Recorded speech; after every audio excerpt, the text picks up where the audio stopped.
Hello everybody and welcome back. The sun is directly in my eyes. Oh my god.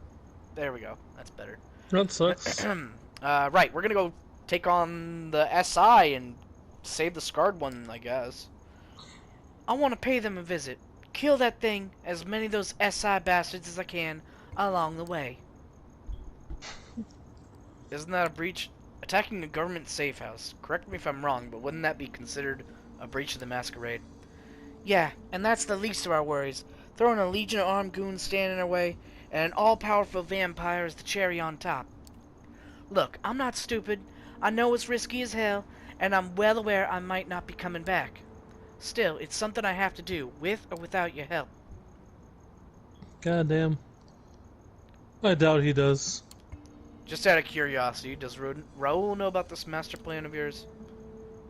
He does now. He emerges from the shadows a mere few feet away from you. Son of a gun finally managed to sneak up on you. Tamika eyeballs him as he gets closer. You've seen that look before. She's clearly asserting her position, but this time it comes off as a formality rather than an actual challenge. How long you been there, Raul? Long enough. I'm still not buying that whole scarred one bullcrap. Taking a bite out of the Inquisition's collective ass is just too good to pass up. I want in.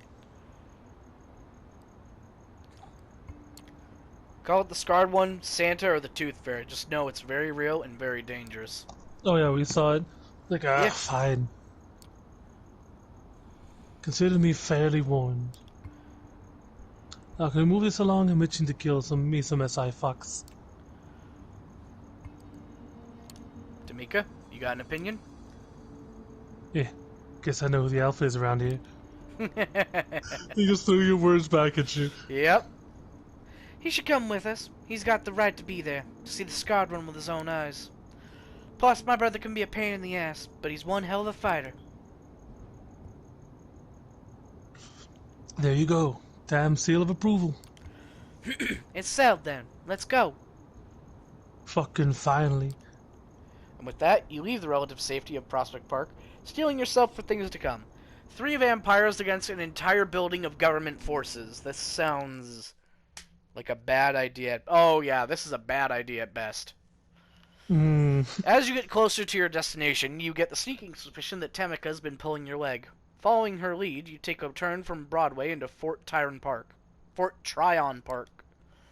Doesn't seem to make sense, to think yourself. There's only one spot between here and the Hudson River, but it can't be, can it? Sure enough, as the stone facade of the cloisters come into view, Tamika motions at you to keep out of sight. How the hell is this well-known tourist trap a hideout for the Second Inquisition? The cloisters? Seriously? That's the Inquisition safe house? Talk about hiding in plain sight, huh? This place used to be a lot of things. Now it serves as a staging ground for the Inquisition.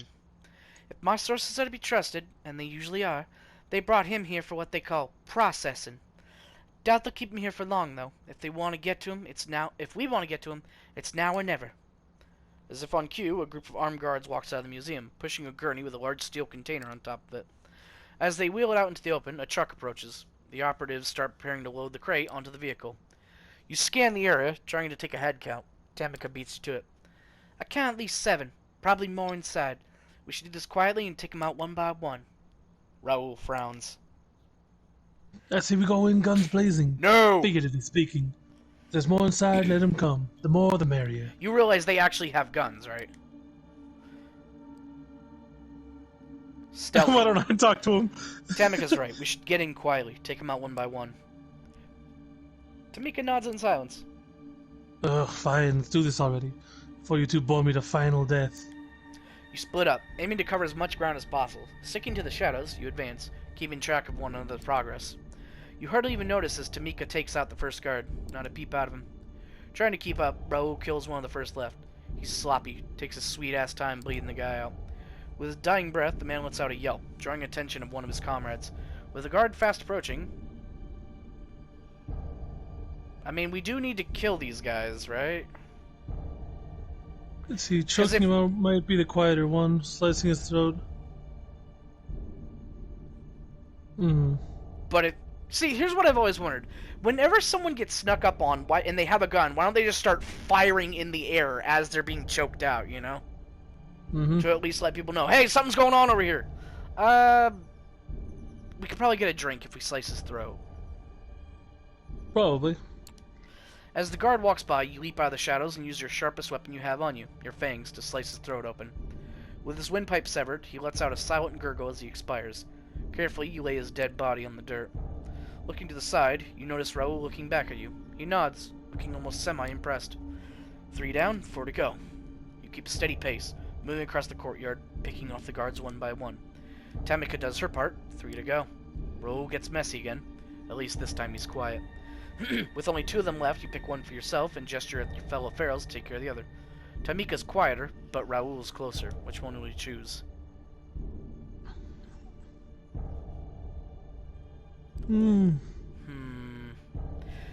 If there's nobody left... Well, there's still someone in the truck, isn't there? Probably. You wave your hand at Tam, pointing her final target. She nods and starts making her way towards him. Suddenly, by virtue of sheer luck, he turns around just as she's about to pounce. His scream is quickly muffled, but still loud enough for the very last guard to hear. As all 3 of you approach him, the dire reality of the situation hits him like a ton of bricks. Paralyzed with fear, he keeps shifting his aim from you to Tamika to Raoul. He is severely fucked and he knows it, and since you're standing closest to him, you might as well do the honors. We need to feed, just in case. Yeah. You walk over to the quivering mess that mere minutes ago thought himself the toughest of the tough. Before he can react, you slap the gun out of his hands, lean in and smile. Hi. Half a second later, your fangs are already halfway into his windpipe. The blood tastes sour, with a hint of cowardice and regret. Could have gone out with a bang, chose to go out with a gurgle. Oh well. With the SI operatives taken care of, you turn your attention to the container sitting in the middle of the courtyard. Using your combined strength, you make quick work of the steel door. As you walk in, the moonlight from behind you illuminates a twisted figure huddled on the floor. It's hard to believe that the thing lying before you, beaten and tortured within an inch of its unlife, is the same creature you fought back at the cemetery. What the fuck is that thing? That's what happened when you lose control. It's what happens when you lose it, when you let the beast take over. His lips move silently, as if searching for the right words. He looks to you, then turns to his sister, as if waiting for a sign.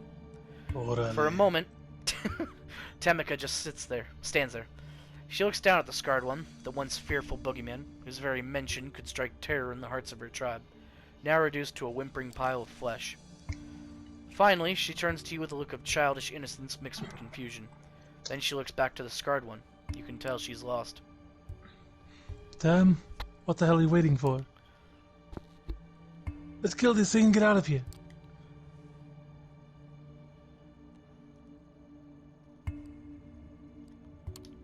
This is your choice. I can't make it for you. She turns to you with a look of pride mixed with desperation. I'm not asking you to. Do it, Tam. You know he deserves it. Hell, looks like you'd be doing him a favor.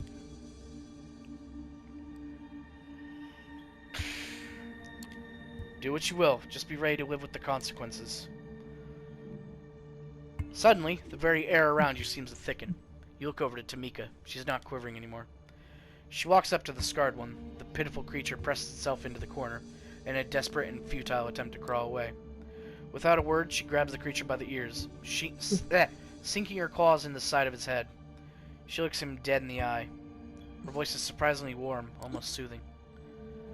You can rest now, brother. Oh, it was Luca!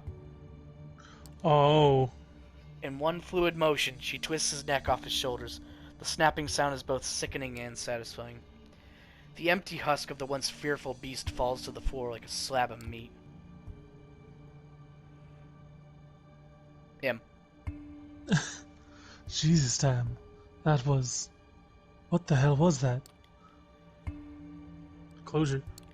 Hopefully, some closure. Standing outside the steel container, the 3 of you take a moment to gather your thoughts. You look at one another, at the blood staining your hands, clothes, and faces, and the pale moonlight appears black and shiny, like a fresh ink stain on a fresh sheet of paper. Without another word, you head back towards the city lights. The journey back takes longer than it did in the other direction. With bits and pieces of the Second Inquisition still stuck to your clothes, you decide to play it safe by sticking to the back alleys and cutting through the darker corners of the city. Tamika stays several steps ahead. Both you and Raoul are quite content to follow her lead. You can tell that these last few nights have taken a toll on her, but not necessarily in a bad way. She seems stronger, somehow. Confident. More in tune with herself. Soon the awkward silence proves unbearable enough that you're willing to risk making small talk with Raoul. I know what happened. You think she's gonna be alright? Yeah, I think so. You just got to figure some stuff out. Our lineage, we have a special relationship with the beast. We can either let it control us or become attuned to it. It's a constant struggle, marked with difficult choices. I think Tam just made one of them. Pondering what you've just heard, the rest of the trip barely registers. To your surprise, you suddenly find yourself back at Prospect.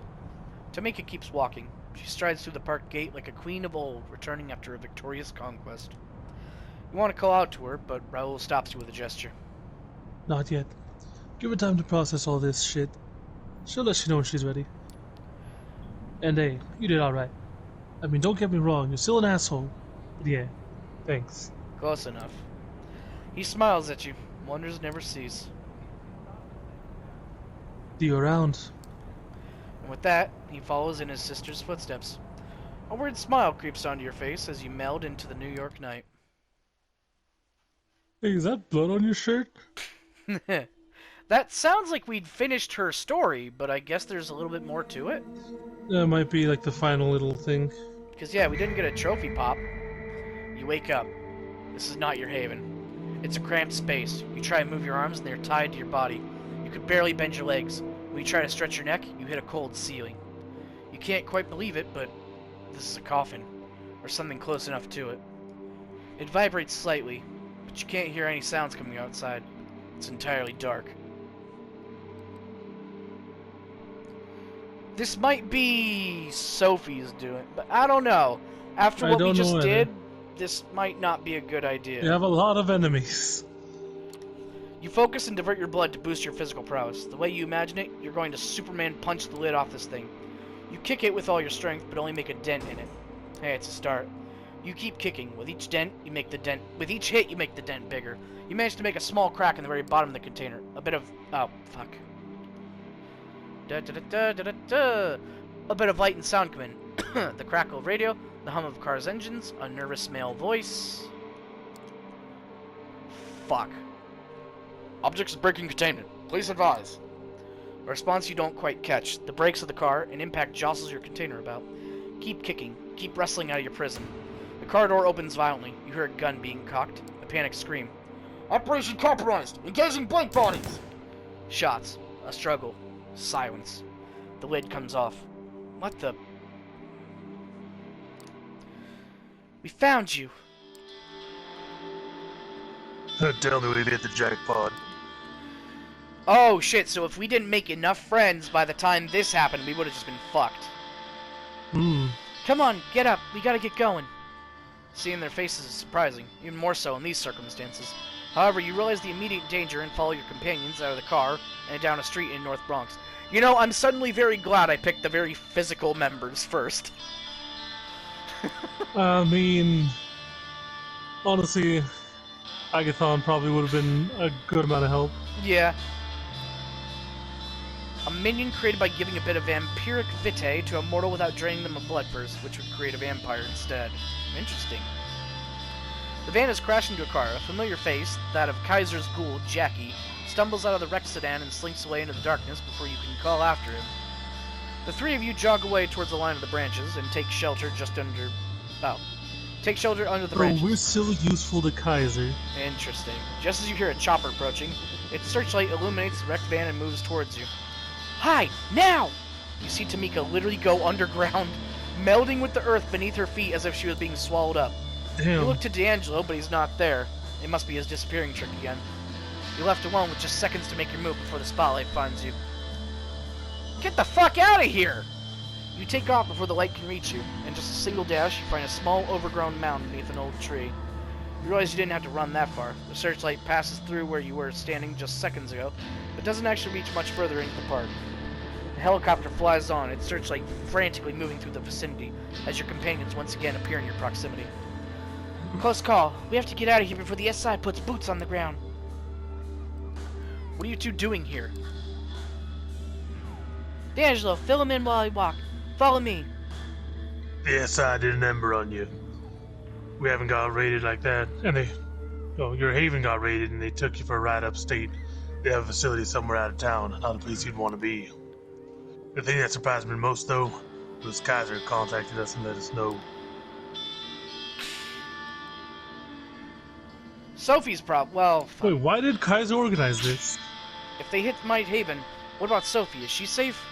Kid, she's been in the game for years. I'm sure she's doing just fine, sipping gourmet blood out of an expensive glass. Or whatever that fancy broad does. There's our ride. Come on, stay low. The SI might still be around. Kaiser's familiar car stops nearby, and the back door opens. Your allies... Oh, you know what? I know why he did this. Because now we owe him a favor. Yep. Your But allies again, that actually means that we're still useful to him. Yeah, I guess so. Being inside this mobile fortress never felt like a relief, until now. Hey, fledgling. Miss me? Yeah, actually. Actually, yeah, I kinda did. Aw, that's so sweet.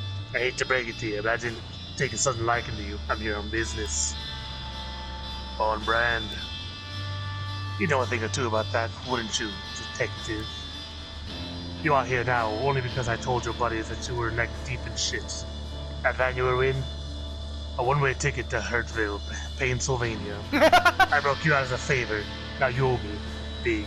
Yeah, we kinda do, don't we? Why didn't I wake up? I'm told I was picked up 2 nights ago. Why didn't I wake up earlier? The Inquisition aren't dumb. They broke into your place in the middle of the day and staked you as soon as they saw you. Bam, paralyzed. Buried the cloisters and examined you a bit. If you're walking funny, that's why. Oh, Oh. Interesting. lucky for you, I had an inside man loosen the stake a bit before they packed you in. Wait, you have an inside man within the Second Inquisition? Got a fur block in your eyes, your pretty ears, stray? Yeah, I have somebody on the inside. As much as I'd like it to be the case, and probably not the only one. I have a good idea as to why the SI hits you, Jerricola. Not there aren't tons of good reasons for it. It might have been one of these, for instance. The screens in Kaiser's car flicker, and each of them now shows a short loop clip. It's you, getting into a fight, feeding, using one of your powers. You haven't exactly kept a low profile, fledgling. Shit. I get it, you're new to this, you didn't know better, yada yada yada. The fact is, the SI has tons of this stuff. Security camera footage, YouTube videos posted by onlookers, social media posts from victims, you name it. Like I said though, I don't think any one of these did you in. Slip-ups happen. Not to you though, right? I always wondered how it is that you can drive a pompously luxurious limo around New York City and not get caught. What's your secret? Body doubles, decoy cars. Kaiser smiles, going for that anthropomorphic piranha look you saw a few times before. You do know what killed the cat, don't you, Mr. Finch? D'Angelo freezes and scratches his face, looking fiercely at the other Nosferatu. You notice that his hands are shaking. Well, do you? Stop shedding on the upholstery and answer. Or should I use your given name too? Yeah, I know what the cat croaked. You would, wouldn't you? Never seen D'Angelo serve anyone a death stare quite like the one he's shooting Kaiser now. As much as I enjoy tempering your overinflated ego, we're nearing our destination, so I think I'll move on. The reason I need you walking and talking, Jerricola, is to test a hypothesis of mine. For that, I need you to finish what you were tasked to do. So first things first. Here. He hands you a phone. The number has already been dialed. You hear the tone. Somebody picks up. Who is this? It's me, Sophie. Jerricola, are you okay? They're fine and dandy. Kaiser, what are you doing on this line? What do you think? It's my phone your protege is using. So keep it snappy. Operating a secure network ain't cheap. Go on, Jerricola, spit it out. I got captured. Kaiser saved me from the Second Inquisition, Sophie. I only got up because of him. We should have said something with our friends. Oh! SI? That's what I feared. Listen, the plan, we need to do it tonight. Oh, we need to do it tonight. But if the Inquisition is involved and you broke out, they'll be looking for you. So we can't meet in public. Alright, that's all the time we have for today. Thank you for watching, and we'll see you later. Adios.